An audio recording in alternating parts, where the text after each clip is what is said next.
All right.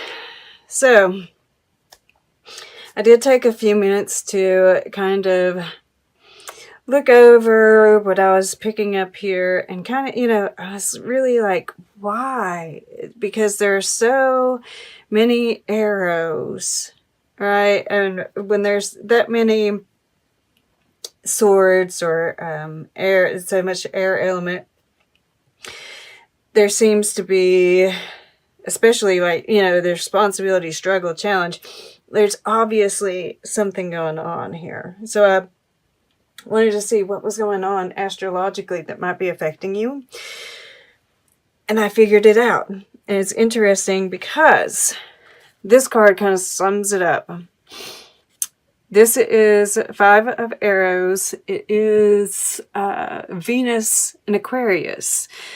Now, we don't really have a whole lot of Aquarian energy going on right now, but Venus in Libra, which is air energy, is squaring all of those planets that are in Capricorn. It goes through a series of squares with those planets that are in Capricorn. And for some reason, that is hitting you hard. And it might have, we see this Emperor here. So it might have to do with, right, the your love life, right? Your person. I mean, like, that's just one part of it, of course. It is connected, though. So that's what I see happening here. And of course, the 5s are about shifts, right? Nellis the Alchemist is change. Fairies of the future, right? We definitely see this shift happening.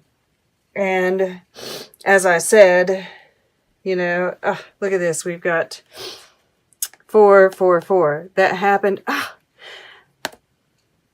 This is another Libra too.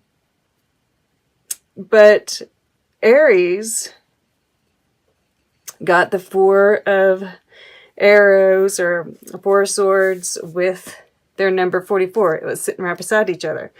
And these are sitting beside each other at the bottom of the deck. Interesting. Sorry guys, my allergies are bothering me. We have another 4 here. Right, there's like been this stagnancy, and I really do feel like that is a part of this too. We have Mars turning direct, but it's kind of slow getting going, and we have those squares going on with Venus, and it's just, it's like when I see this, I just see like, you're taking aim at things, and they're just, it's like when you get frustrated with anything, right? You're trying to do something, you get frustrated, and it keeps screwing up, right? Like you're trying to do something on your computer, you can't get it to work no matter what you do. And it just makes you so frustrated. Finally, you put it away, you go someplace for a little while. Like, look at his face. He looks frustrated, right? He's looking in here. It's like, well, this is not mixing up right. But if you go away for a while, all right, you meditate or you just like go do something else until you're finally like over the frustration. And you come back, all of a sudden, everything just flows. Right? It's like this trying to control the situation, and wanting to move forward, wanting to go quicker than, this 8 of arrows, right? We feel kind of trapped still, kind of held, stuck feeling. And so I feel like that's what's going on here. Now, to go back a second, we do have this 3 of bows, 3 of wands in your past position. And what I'm seeing is, this is just that point on the path when it was like, which way will you go? Will you go where you've already been? What's comfortable? And you chose to take the more difficult route, right? I feel like this is Spirit reminding you, you chose this, right? And we actually chose it before we even got here. Oh, look at this. I just realized at the bottom, this is Kundalini energy. Some of you could be going through a Kundalini awakening, just like I said in the beginning, right? This is this Nellis the alchemist as well. That inner alchemy, and it's going to show up on the outside as well. That's interesting. But right, these decisions that you made were what led you to all this. And, of course, this was probably decided before you even came here. And of course, we do get those challenges, right? Those struggles along the way to let us know when we're ready for the next phase, right? This is number 33, right?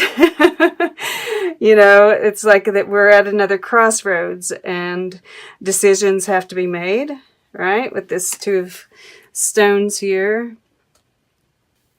And it's basically just, are you going to rise up and meet the challenge?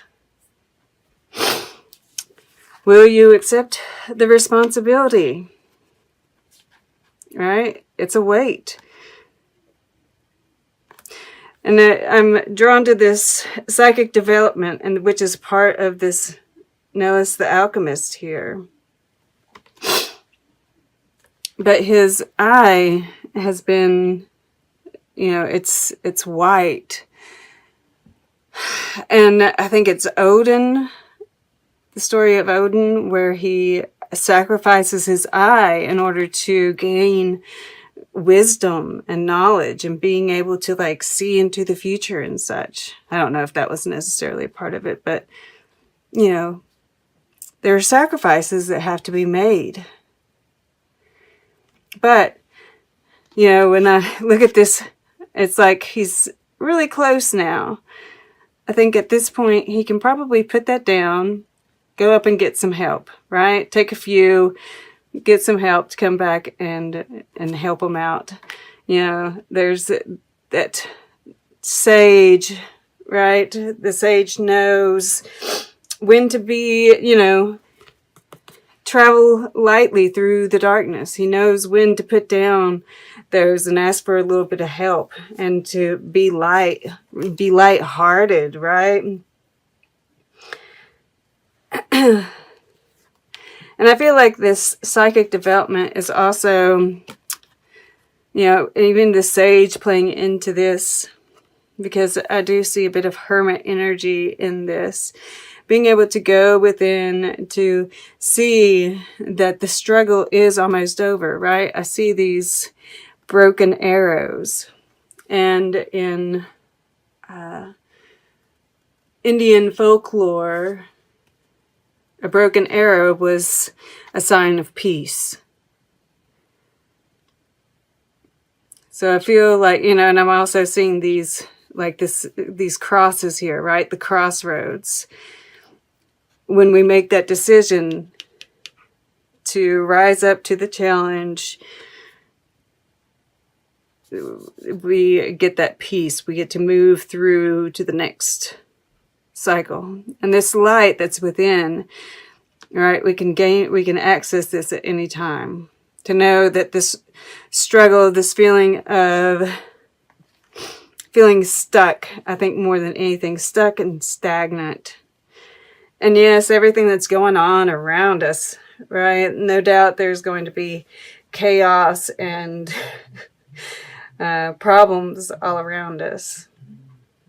We're going to be feeling that. But we do, I feel like, though we might not necessarily be completely out of the woods, because this is arrows on arrows, we are starting, because With the Six of Arrows, it is transition, right?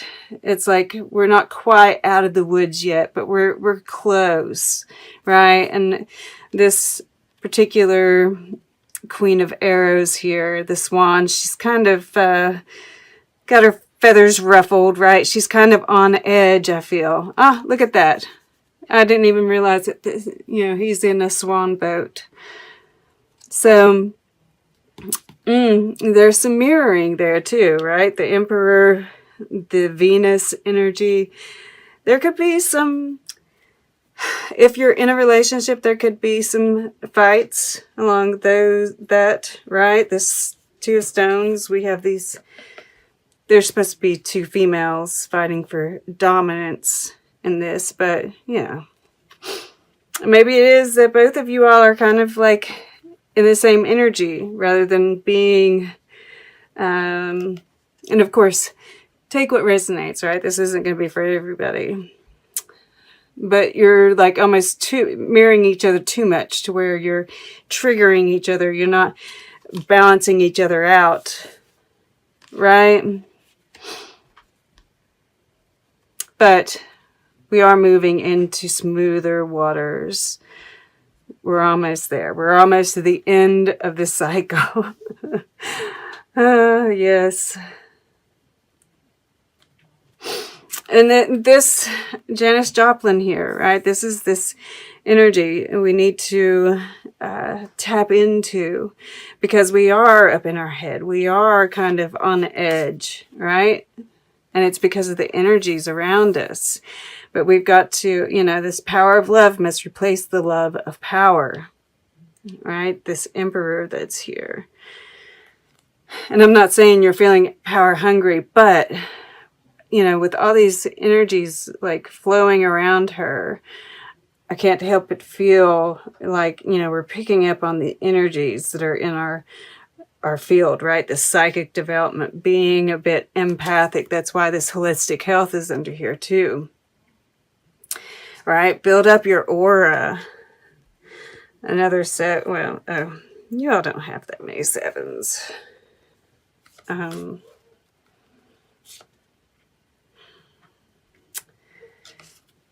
I'm drawn to this glow here too, right? Really tapping into that glow.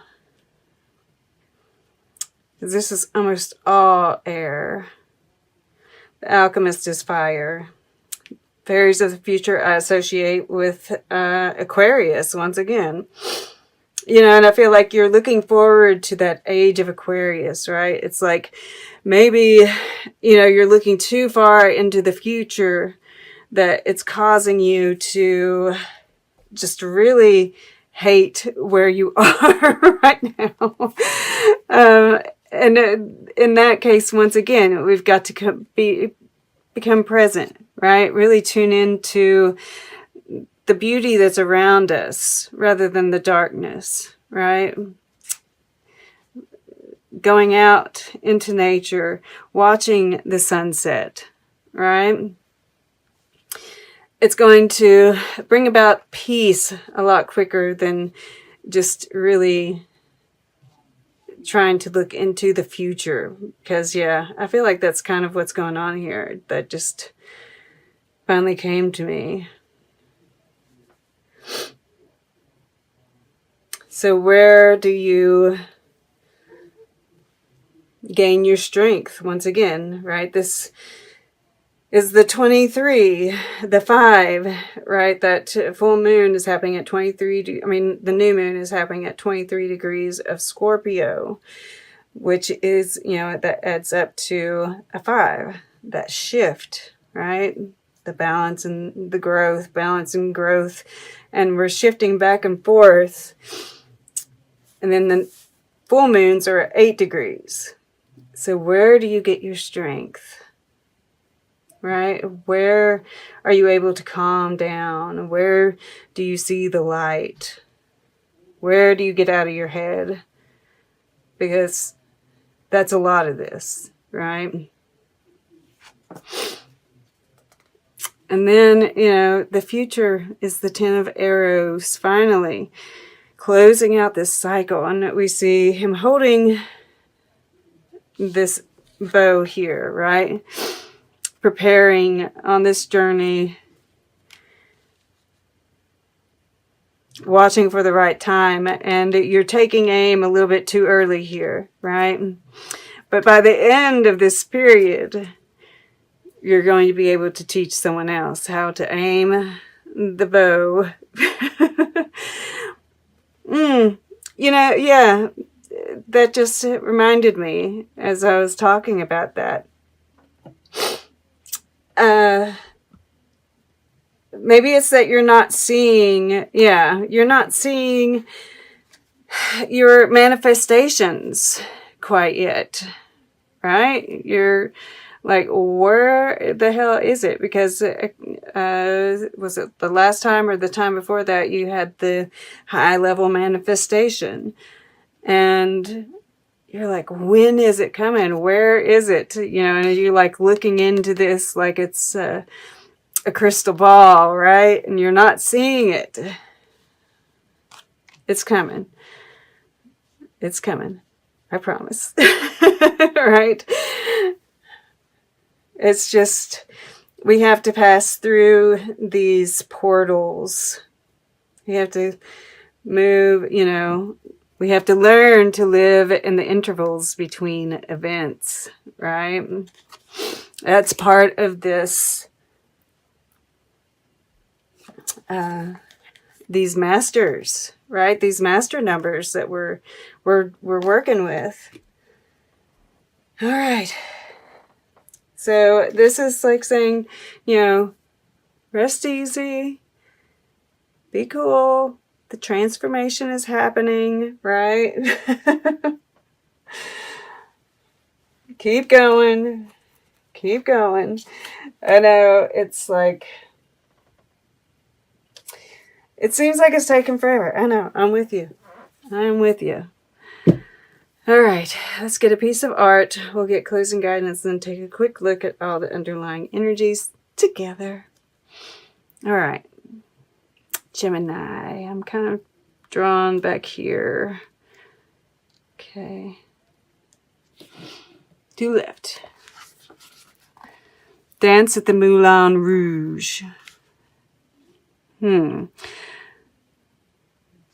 Yeah, it's like, you know, look at all these stuffy people. I feel like, and, you know, that energy, right? That's like how we're feeling.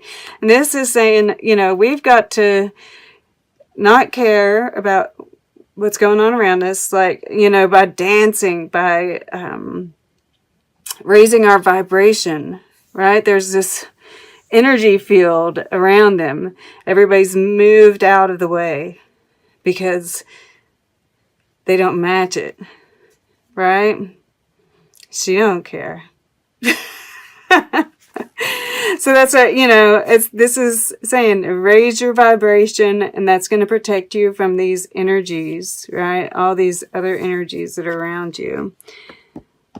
And, you know, I usually look at this, the oyster lunch. Oysters, once again, you know, in the Moulin Rouge, that there's like this sexiness to it, right? That Venus energy. But there might be a bit of frustration with that as well, right? This is the term sausage party came to mind. That's awful, but it just kept on until I finally said it. All right. At any rate, right, there's like this big mess on the floor. There's some sexual frustration going on, I feel. Keep the energy light.